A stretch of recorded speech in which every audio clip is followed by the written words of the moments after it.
नमस्कार मित्रांनो. सिंह राशीचा राजयोगकारक ग्रह मंगळ 21 ऑक्टोबरनंतर सिंह राशीच्या व्यय स्थानात अशुभ स्थानात भ्रमण करणार आहे. त्याचप्रमाणे तुमच्या राशीचा पंचमेश जो महत्त्वपूर्ण ग्रह आहे गुरु, हा सुद्धा दशम स्थानात दिनांक 9 ऑक्टोबरपासून वक्री होणार आहे. हे दोन्ही ग्रह आणि इतरही ग्रह याचे प्रभाव परिणाम ऑक्टोबर महिन्याकरता सिंह राशीसाठी कशा प्रकारचे असतील, या सर्व संदर्भातली खुलासेवर चर्चा आपण या व्हिडिओमध्ये करणार आहोत. सर्वात पहिल्यांदा आपण चर्चा करू तुमचं स्वास्थ्य मानसिक आणि शारीरिक हे नेमकं कशा प्रकारचं असेल.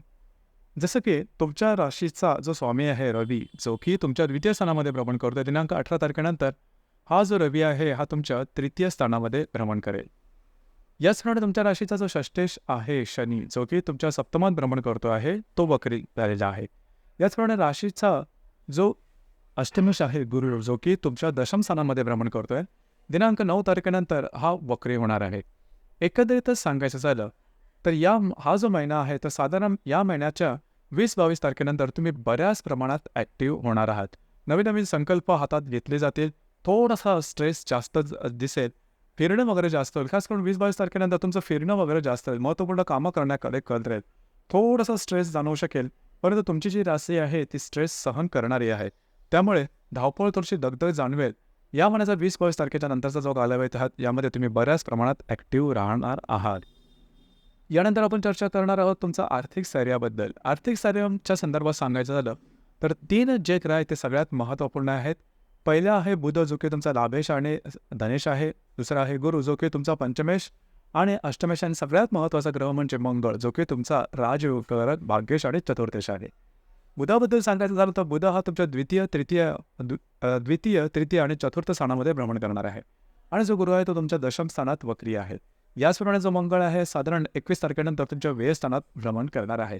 एकंदरीतच सांगायचं झालं तर या संपूर्ण महिन्यामध्ये आर्थिक जी आवक आहे त्यामध्ये फारसे काही बदल होणार नाही. स्थिर अशा स्वरूपाची तुमची आर्थिक आवक असेल. यामध्ये फक्त एकच गोष्ट महत्त्वाची आहे, ते म्हणजे खर्च. खर्चावरती नियंत्रण ठेवणं गरजेचं राहील. कारण तुमची जी रास आहे ती थोडीशी अंधाधुंद खर्च करते. गेल्या 10-12 दिवसामध्ये सुद्धा त्याचा तुम्ही अनुभव घेतलेला असेल तर त्यावर थोडंसं नियंत्रण ठेवणं गरजेचं राहील. आणि सगळ्यात महत्त्वाची गोष्ट म्हणजे 22-23 तारखेनंतर पैशाच्या संदर्भातले व्यवहार, गुंतवणूक किंवा खर्च या संदर्भात काळजी घेणं महत्त्वपूर्ण राहील.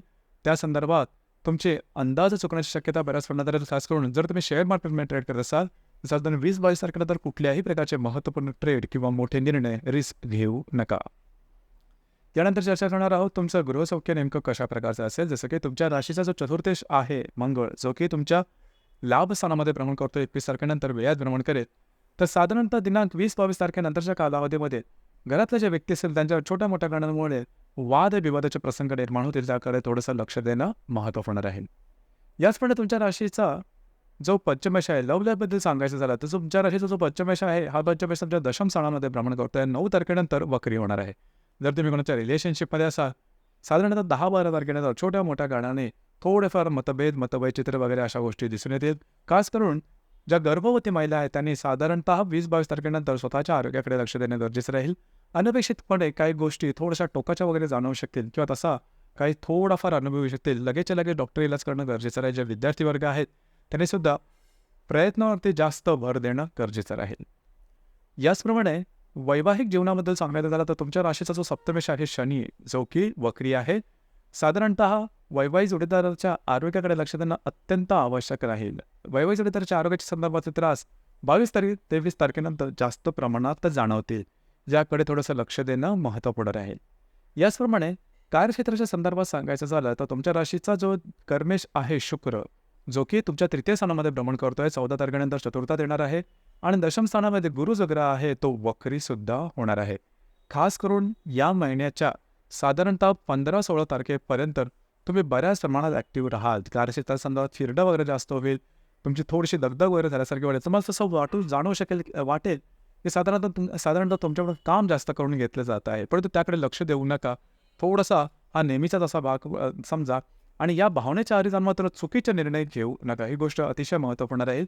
की साधारण 22-23 तारखेनंतर तुमचं साधारण मानसिकता ही थोडीशी बदलल्यासारखी तुम्हाला जाणवेल. थोडंसं लक्ष देणं, स्वतःवरती नियंत्रण ठेवणं गरजेचं राहील. यानंतर आपण चर्चा करणार आहोत डे टू डे लाईफमध्ये ग्रहयोगांचे परिणाम नेमके कशा प्रकारचे असतील. जसं की दिनांक 4 तारखेला शनी आणि शुक्राचा त्रिकोण योग होणार आहे. शनी जो की तुमच्या सप्तस्थानामध्ये भ्रमण करतोय, तृतीयातला जो शुक्र आहे त्याबरोबर तो त्रिकोण योग करणार आहे. वैवाहिक जोडीदाराचे नातेसंबंध सुधारतील. वैवाहिक जोडीदाराबरोबर कुठे बाहेर फिरायला जाण्याचा योग संभवतो. काही चांगले लाभ सुद्धा मिळू शकतील. याचप्रमाणे दिनांक 8 तारखेला गुरु बुधाचा त्रिकोण योग होणार आहे द्वितीय आणि दशम स्थानातून. त्याचप्रमाणे मंगळ शुक्राचा त्रिकोण योग सुद्धा होणार. अतिशय उत्तम अशा प्रकारचा हा योग आहे. 8 तारीख तुमच्यासाठी शुभफलदायी राहील. खास करून या दरम्यान काही चांगले उत्तम लाभ मिळू शकतात. जे तुमचं कार्यक्षेत्र असेल त्या संदर्भातले काही चांगले लाभ मिळतील. महत्त्वपूर्ण इन्व्हेस्टमेंट सुद्धा होऊ शकेल. याचप्रमाणे मित्र परिवाराबरोबर बाहेर फिरायला जाण्याचा एक संभवतो. या दरम्यान तुम्हाला काय महत्त्वपूर्ण काही निर्णय घ्यायचे असेल, कमिटमेंट प्रॉमिसेस, कागदोपत्री व्यवहार याकरता सुद्धा हा दिवस चांगला राहील. दिनांक 14 तारखेला मंगळ आणि रवीचा केंद्र योग होणार आहे. हा दृष्टीअधिष्ठित केंद्र योग असणार आहे. मंगळ जो की व्ययात आहे आणि तृतीयातला रवी यांचा केंद्र योग होणार आहे आणि हर्षल आणि शुक्राचा प्रतियोग सुद्धा होणार आहे दशम आणि चतुर्थ स्थानातून. साधारणतः 14 तारखेला कुठल्याही प्रकारचे महत्त्वपूर्ण निर्णय भावनेच्या आहारी जाऊन अजिबात घेऊ नका. तुमचे अंदाज चुकू शकतील. याचप्रमाणे आरोग्याकडे खास करून लक्ष देणं गरजेचं राहील. लागणं, कापणं, खरचटणं, फ्रॅक्चर होणं अशा प्रकारचे काही शारीरिक दुखापतीचे प्रसंग निर्माण होतही काळजी घ्या. याचप्रमाणे साधारणतः 14 तारखेला जे तुमचं कार्यक्षेत्र असेल त्या संदर्भातले महत्त्वपूर्ण निर्णय सुद्धा घेऊ नका. दिनांक 15 तारखेला नेपच्यून आणि शुक्राचा त्रिकोण योग होणार आहे. नेपच्यून जो की तुमच्या अष्टमात भ्रमण करतोय, जो शुक्र तुमच्या चतुर्थात भ्रमण करेल. दोघांचा त्रिकोण योग शुभफलदायी असणार आहे. घरामध्ये काही नवीन चीज वस्तू घेतल्या जातील. घरातल्या व्यक्तींबरोबरचे नातेसंबंध सुधारतील. दिनांक 22 तारखेला शनी शुक्राचा त्रिकोण योग सुद्धा होणार आहे. साधारणतः जो शनी आहे तुमच्या सप्तमात भ्रमण करतो आणि जो शुक्र जो बुध तुमच्या तृतीयात भ्रमण करतो. दोघांचा त्रिकोण योग अतिशय उत्तम राहील. कागदोपत्री व्यवहार, कमिटमेंट प्रॉमिसेससाठी हा जो कालावधी आहे तो अतिशय उत्तम राहील. मित्रांबरोबर भेटीगाठी होतील. त्याचप्रमाणे इन्व्हेस्टमेंटच्या संदर्भात, गुंतवणुकीच्या संदर्भात काही चांगले पर्याय तुमच्या समोर येऊ शकतील. दिनांक 28 तारखेला मंगळ नेपच्यूनचा त्रिकोण योग तुमचा चतुर्थ आणि तुमच्या व्यय आणि अष्टमातून होणार आहे आणि शनी शुक्राचा केंद्र योग सुद्धा चतुर्थ आणि सप्तमातून होणार आहे. खास करून या दरम्यान घरातले जे मंडळी असतील, तुमचे माणसं असेल, त्यांच्यावर वादविवादाचे थोडंसं मतं वैचित्र वगैरे या दरम्यान दिसून येऊ शकतील. काळजी घ्या. अनपेक्षित काही छोटे मोठे लाभ मिळू शकतील. दिनांक 30 तारखेला हर्षल आणि बुधाचा प्रतियोग होणार आहे. बुध जो की तुमच्या चतुर्थात भ्रमण करणार आहे, त्याच्यामुळे तुमच्या दशमातला जो हर्षल आहे प्रतियोग करणार आहे. घरातले अशा व्यक्ती की ज्या तुमच्या वयाने लहान आहे त्यांच्यावर वादविवादाचे प्रसंग निर्माण होते. त्यांच्या आरोग्याकडे सुद्धा खास करून लक्ष देणं गरजेचं राहील. दिनांक 31 तारखेला नेपच्यून आणि बुधाचा त्रिकोण योग अष्टम आणि चतुर्थातून होणार आहे. खास करून या दिवशी महत्त्वपूर्ण कामं तुमच्या वास्तूच्या संदर्भात तुम्ही हाती घेऊ शकाल. म्हणजे नवीन वास्तू घेणं, असलेली वास्तू विकणं, वास्तू रिनोव्हेट करणं किंवा वास्तूच्या संदर्भात काही उपाय करणं याकरता हा कालावधी उत्तम राहील.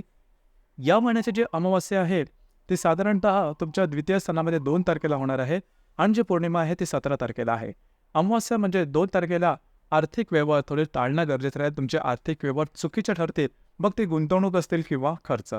अमावास्या आणि पौर्णिमेच्या दरम्यान रविचंद्राचं आकर्षण पृथ्वीकडे हे थोडं जास्त असतं. त्यामुळे आपण जास्त भावनातीत होतो आणि भावनातीत होऊन घेतलेले निर्णय चुकण्याची शक्यता जास्त प्रमाणात असते. म्हणजेच या महिन्याच्या 2 आणि 17 तारखेला कुठल्याही प्रकारचे महत्त्वपूर्ण निर्णय अजिबात घेऊ नका. तर मित्रांनो, हे होतं सिंह राशीचं ऑक्टोबर 2024 करताचं संपूर्ण राशीफळ. धन्यवाद.